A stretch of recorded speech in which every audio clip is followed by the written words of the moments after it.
I'm Eric Loy, and welcome to Eric Loy Interviews. On this podcast, we talk with folks from the VTuber community on their channels, their talents, their stories, where they come from, and their plans for the future. We are joined by Sleepy Kazuha. Hi. Hello. Hey, appreciate you coming on. I hope you're awake enough for our interview today. Yeah, I am. Yeah. It's like 3 p.m. PST. That's cool. That's excellent. Middle of the day, get Yeah. out and enjoy some sun for a little bit. Mm-hmm. First of all, could you introduce yourself to everybody? I am Sleepy Kazuha. People call me Sleepy, Victoria Venti, whatever. I'm a demon maid VTuber, and I debuted probably about 6 months ago at this point now. So why'd you get started? I started it because of a VTuber named Sens, and he's a pretty popular VTuber, but I was really into his model, and he's like a demon. He's like an ice demon. I was like, oh, I kind of want to do something like that. That'd be really cool. Mm-hmm. But I ended up doing a demon maid because I just really enjoy like the whole maid aesthetic and also the demon aesthetic, so I mixed the two. That could be very a very interesting story to tell if you decide to tell something around those lines. I do have lore for her already. So. Oh my, yes, that could be very deep indeed. Yeah. So you decided to get started because of this VTuber, or did you want to try it anyway? I mean, I wanted to try it anyway, but like he kind of, I guess, gave me that last little push. Like we don't know each other like personally or anything by that means, but like he was like talking about it that people should just like start and just try it, even if they, don't know if they like it. So I got a free model at the time and then slowly worked my way up to what I have now. So when you turn that microphone for the first time on and you realize that you're now talking to people out there when they're there in the audience, how did that hit you? It was really nerve-wracking because I'm a super shy person, so I was really, really scared. But I just kind of went for it, and luckily I had great people around me. So at the time, my partner and like my friends were always there supporting me, and they just had my back the entire time. They still do, which is the biggest reason I continue, is because they still have my back. That's good. That's excellent to have at least a little bit of somebody in your corner when you get started. Oh yeah, it was always nice. Like they ended up being my mods, and they would take care of me and take care of my chat, and they still do. I still really care about them, and they still stream with me even to this day. So once you got rolling a little bit and more people started coming in, did it get tougher or easier? It got a lot easier because as more people started joining, I was able to just kind of talk more, and instead of like having silence that I felt like I needed to fill, it was already filled with people that were just talking to me. Yeah. And I have a lot of great people that come in and just chat and talk, and I play first-person shooters, so sometimes it can be hard to engage with chat, but I really, really try. Yeah, that would be very tough to do. I mean, if you're doing like Stardew Valley, yeah, that's pretty easy. But if you're doing or Pokemon, because you can just endlessly sit on Pokemon all day. But if you're having somebody, real time shooting at you, it's a little bit tougher. So how do you do? I mean, do you let them know beforehand? I mean, obviously, if they come back, they know what you're doing. But do you let them know beforehand? It's going to be a little bit before I can check the messages. Sometimes I say like, oh, I see your messages. I'll respond in just a second after this round. Or like I try to be very upfront about it. And most people are super understanding that are in the first person community. They understand that like you finish your round off and then, you have an intermission so you can look and read chat. Or like if you die in game, you can read chat and all of that, which is super like great and understanding. Yeah. And like even sometimes my chat will go quiet and then right once I'm done, they'll start talking again. Wow. That's good. Do they interact with each other a little bit? Yeah, they do. A lot of my chatters know each other since we have a Discord server, and so they all like talk amongst themselves, and like a lot of my mods know the reoccurring people that come by, and it's really sweet. So how big is that Discord server for you, you think? I think it's really important in my opinion because everybody gets like live notifications and event notifications, or if I'm doing something on Twitter, or if I've posted something, or my mods are VTubers, so if they do something, it kind of just gives like everybody a chance to kind of interact with each other. And my friend Crow has grown because of like that, and they started VTubing because I was there with them. That's cool. And so you're an inspiration. Yeah, yes. Which is really sweet, in my opinion. After you kind of got inspired by somebody else, you get to drag somebody else in too. Yeah, I got to drag them into this weird little mess of a community. Well, it doesn't sound like a mess to me. It sounds like you got a pretty good thing going. Really, well, yeah, I think it's really good, but I think we're all just really chaotic. Well, I mean, that's welcome to 2024. Yeah. I mean, it's just how it is. Here the other day, you walk outside, and you see the sun throwing giant things at us, and then there's giant hurricanes hitting us, and rocks falling out of the sky, and you know, I'll stay inside. It's like, wow. Yeah, it's like I'm gonna not do that. Why is the sun brown? I don't know what's going on. Yeah, like why is there like fires and stuff like that? Yeah. It's insane. Yeah. Oh my god. Yeah. So no, look, everything's fine. Don't worry about it. It's all right, guys. It's whatever. That's why you're sleepy. You can go right back to sleep and wake up. Yep. They just I need a nap. I'm gonna go to bed. Can't blame it. Wait till you get much older, and then the word nap will be a big part of your vocabulary. Oh yeah, I already love napping, so I can't even imagine once I get to like my 30s or older. There you go. It'll be much bigger, much needed.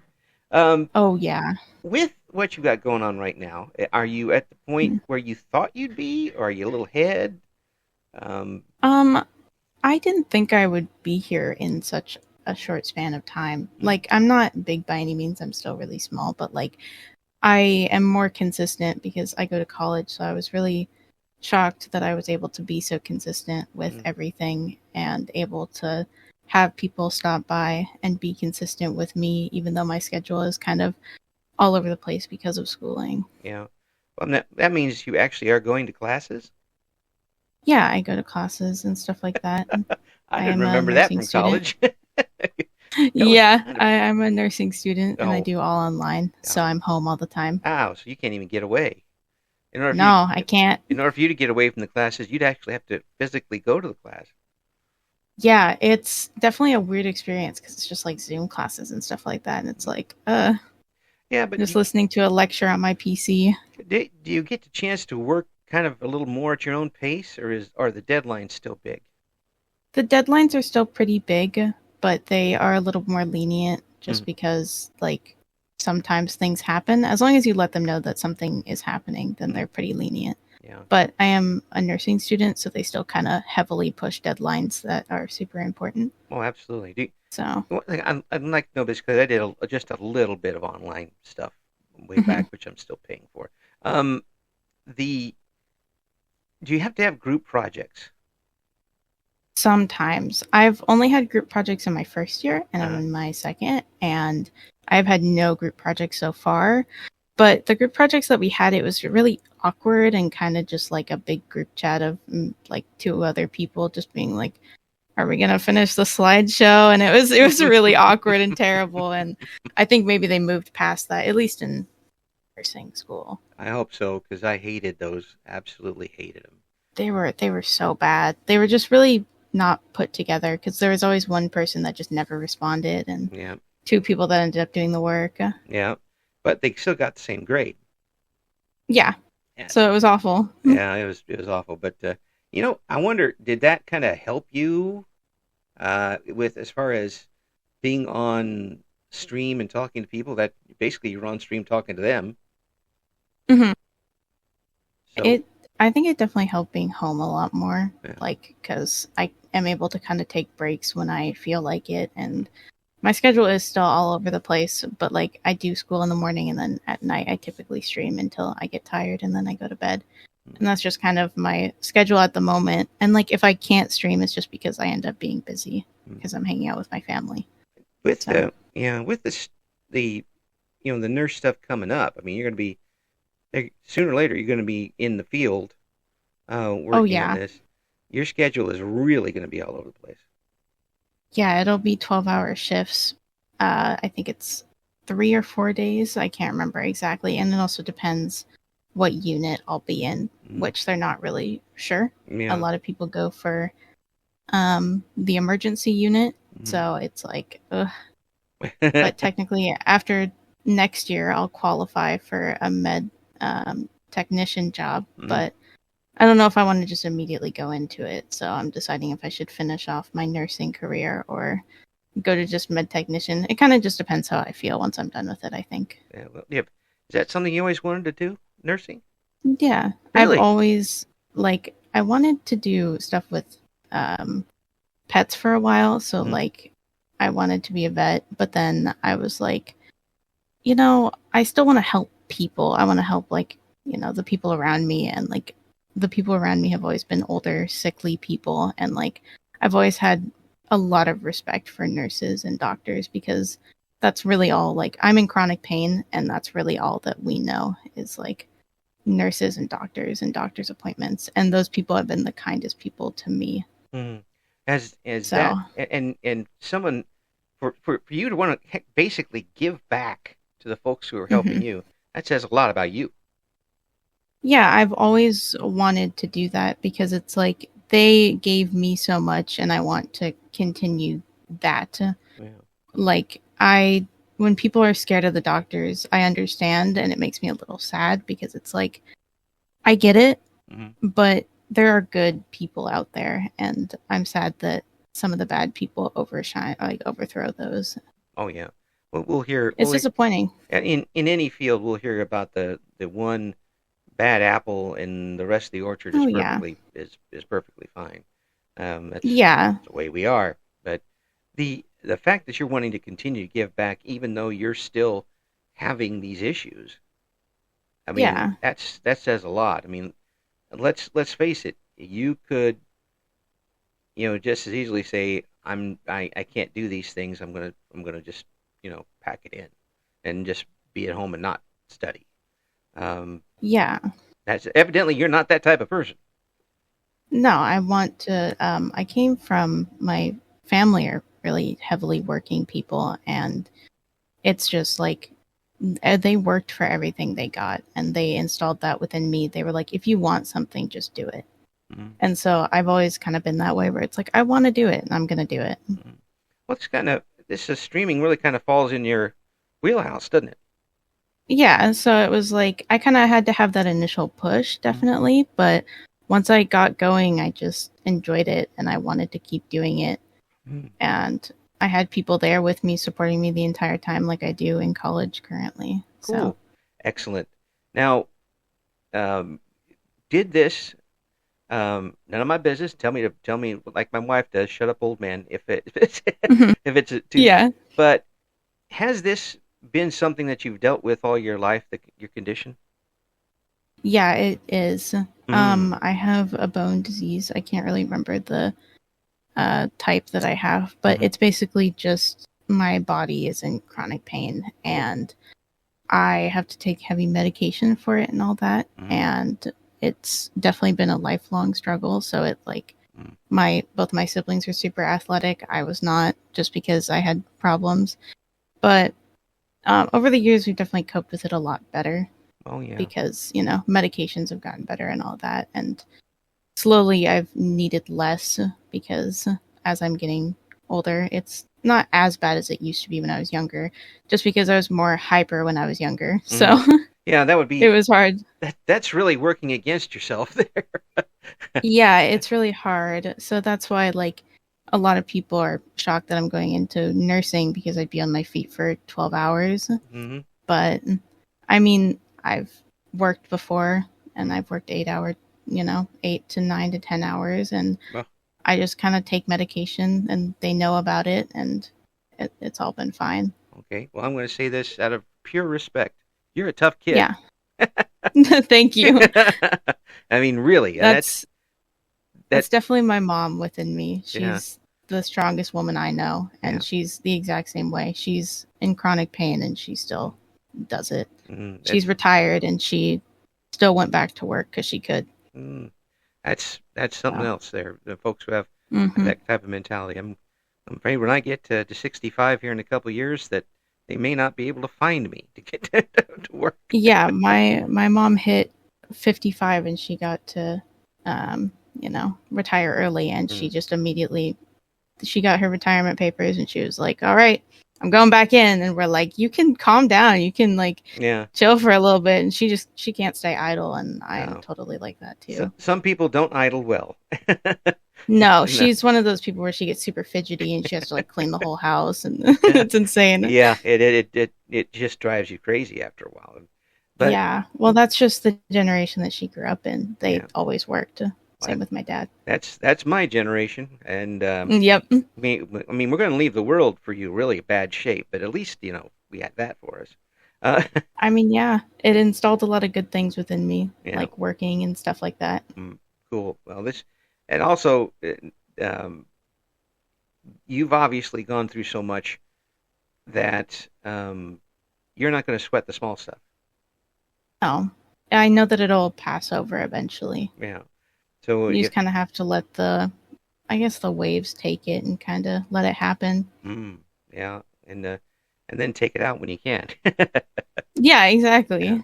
But with that, and were you kind of frustrated that you weren't able to get out and kind of, I mean, did you have an entertaining section in your mind? You wanted to be out in front of people and entertain people? I always wanted to entertain people because when I was younger, I watched a lot of YouTubers. So I, at the time, wanted to be a YouTuber, but then I found out that live streaming was a thing, and I played games and I did art. So it was just kind of inevitable that I was going to fall into that, and VTubers just kind of happened to also be there. And I thought that VTubers were such a creative expression of someone's art or character, and I was like, wow, these are really cool people. Yeah, that's why I'm doing these. I think I mean, really, there's so many stories and so many different people and so many different talents that everybody's so different. Yeah. It's great, and not a whole lot of pretension or anything there, because everybody's starting from ground zero. Everybody starts somewhere, and it's always really sweet to see somebody go from just getting character art to actually getting their model, and how excited everybody is for them and stuff. And it's really cute. Yeah. So are you doing art on stream?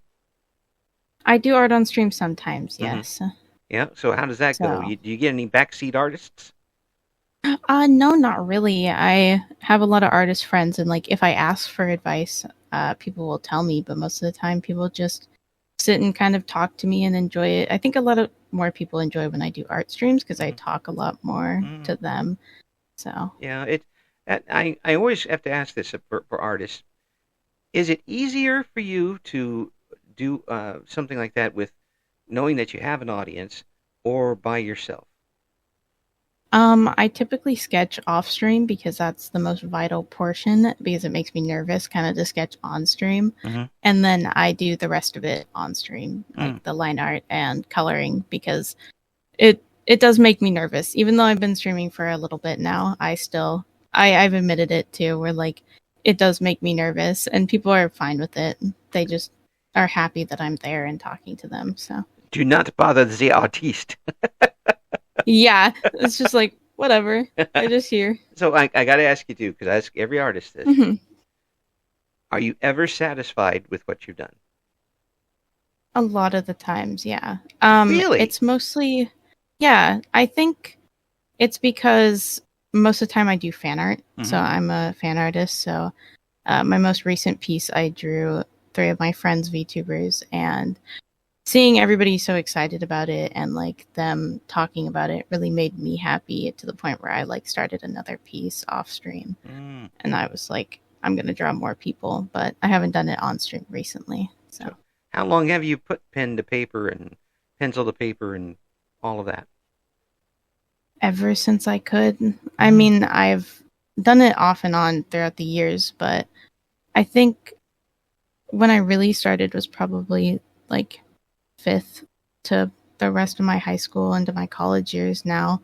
And luckily I've had great parents, and they gave me a drawing tablet when I was getting into my freshman year of high school, and I had that thing until I graduated, and then I just recently got a new tablet. Oh, cool. So, yeah. So what programs are you using? I use Procreate and I can't remember the other one, but I mostly use Procreate for everything because it's just easy and simple. Yeah, I'd say when I was about that age, they took away all my pens and pencils because it was a court order. Oh. Yeah, every time I write a stick figure, lightning strikes. So that's how bad my art is. But oh no. Actually, one time, this is an absolute true story. I actually drew some terrible stick figure and put it up on the Twitter X, so an AI would grab it and maybe it would choke him to death. Oh, I hate AI so much. If you see AI start putting out just horrible drawings, then that's my doing. Exactly. It's like, what is the AI doing? Like what? I think we should just load it up with just the worst art possible, so it learns bad things. I know, because now it's taking away from such really good art, and it's ruining kind of a lot of artists' careers. And the thing that really bugs me, of course, it affected radio a long time ago, where you're hearing practically computers more than you are people anymore on radio. We're just now getting, because this technology that we're using right now is still pretty new. It is. And we're just now hearing from folks like yourself, folks who have talent and maybe haven't had an outlet for it, singers, writers, gamers, and now here comes a computer wanting to try to take some of that away. It's so upsetting because it's like a lot of people work really hard for their art, and like I know that my other friend that does art, they take over 30 hours for just one piece. Whoa. And like, yeah, they draw just on their phone, and they're insanely good. They've done some great art for me. Yeah. But we've been talking about AR art recently because of the whole Twitter thing that's been happening right now. Yeah. But it's just so upsetting that a lot of my favorite artists are recently like taking everything down. They have to move to other platforms because they don't want AI to take their art. Yeah. I hope that it won't happen on those other platforms. I mean, nothing is given. Yeah. But at least it's not, of course, openly promoted like it is on a certain platform. Yeah. Yeah. Like yeah. It's at least, pretend that you're on their side, okay? Yeah, it's like, come on, at least try. Yeah, for crying out loud. But it's great to see so many people trying it, because 20 years ago, with what you've been dealing with your entire life, not only this wouldn't have been an option, but probably a lot of your online schooling wouldn't have been an option. No, it actually, because of the whole pandemic that happened, that was honestly the reason that I've been able to do all of this, because they finally kind of pushed being able to, be in online spaces and classes and stuff. So like I went to school in person until the late freshman year, and then I graduated early and all that. So it was really nice. Yeah, well, you are a tough cookie and a courageous person. Thank you. I mean, really. I mean, there isn't anybody who could possibly have blamed you for saying, "Okay, I'm done." This is not what's happening for me. I don't have the cards in my favor, and I'm just going to ride it out. But you have not done that. And I've said many times that people are not the product of their circumstances, they're the triumph that emerges from those circumstances. And you are a triumph. Because I just don't really believe in just kind of sitting back and just letting it happen, in my case anyway. I understand if it's with other people that are chronically ill, because some people it affects a lot more than me. I mean, it still affects me day to day, but I take medicine and I feel all right. So it's take medicine every 4 hours and I feel okay. Where other people, it's it's chronic and they can't help it. And I totally understand that. But I was, my siblings, they don't have any chronic pain or anything. but my sister has diabetes and she just lives with it, and she goes about her everyday life, and I go about my everyday life just because it's just another thing. It's a different type of pain there to deal with that. Yeah. Too, especially when you get older too, on that sort of thing. But how do you keep, and this is off the topics here, but how do you keep from looking at someone who doesn't have those things to overcome, and with a little jealousy? How do you do that? I try heavily not to get jealous of other people that have a lot more than me, because I'm not a really jealous person, I don't think. I think I can be in certain aspects, but when my friends do better than me or they succeed, I'm more proud of them than anything, because it's exciting to see someone that you care about, or even if you don't really know them or care about them entirely, see them succeed if they deserve it. It's I feel like a lot of creators, start from absolutely nothing, and they are amazing people and they build a great career. And that's just exciting for them. They have a platform that they can grow on, and if they deserve that platform, of course, then there's nothing but happiness for them. And I just try not to look at stuff that if it makes me jealous, I just try not to look at it and kind of ignore it. So. I'm going to write that down and try to do that myself. I don't do that very well. Yeah, I feel like a lot of us consume the content that makes us upset, instead of just kind of looking the other way, or blocking them, or kind of just accepting that they are better than us. I feel like a lot of us have that jealousy that's but they're better than me. I need to be just like them, but I'm doing enough. And it's you are doing enough. You're doing enough for what you need to do. But some people it takes a little longer, and some people just get really lucky. That's just how it is. Gee, Sleepy, I didn't mean for you to call me out like that. No, I that's absolutely wonderful, and I really do wish that I could do that myself a lot more. But I'm also a grumpy old man, so I do have a little leeway. I feel like a lot of people struggle with it, so it's not anything bad. I never judge people for being a jealous person over things, because it's I get it. We're humans. We're all going to get jealous at some point. Well, whether we like it or not. I have to ask you this too.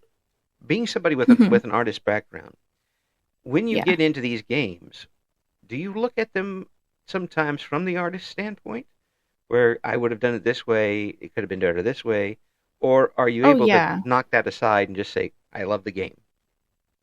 I think I definitely take it from an artist standpoint. I think I can be kind of critical of the games that I like, but that's just because I have a genuine love and care about them. I'm not going to be critical of something if I don't care about it. So Valorant or Overwatch, those are my two main games. It's sometimes the devs will do something and I'll kind of sit back and I'm that was a choice that we made, but maybe it's all right. And then I hope that we change and grow and get better. And I mean, you said that sometimes they do. Say that through gritted teeth. I hope it's better. Yeah, I hope it's okay. It's whatever. Yeah. But yeah, sometimes they make definitely some artist decisions that I'm just we didn't have to do that, but you guys are the game company and I'm not, so maybe you guys know better than me. But that's wonderful. It's absolutely wonderful to talk to you and be able to meet you here. Yeah, we're going to be starting up here in a couple of months. We're since we'll be coming up on 1 year in January with this. In December, we're going to start up what we're calling Part 2, which is the second part of interviews with everybody that we've had, and I want you to be in on it, please. Yes, I would love to. We got a lot more to talk about, and folks need to know what you have to say because of where you come from and where you're going. This is good stuff. Primo stuff, kid. This is primo stuff. This is really good stuff. This is a good stuff. Hey, so folks, we're going to have the links in the description for the interview. Please check out what Sleepy Kazuha's got going on and support this person. And I believe that if you do, that they'll support you back. Because that seems of course. Seems to be the type of person we're talking to here.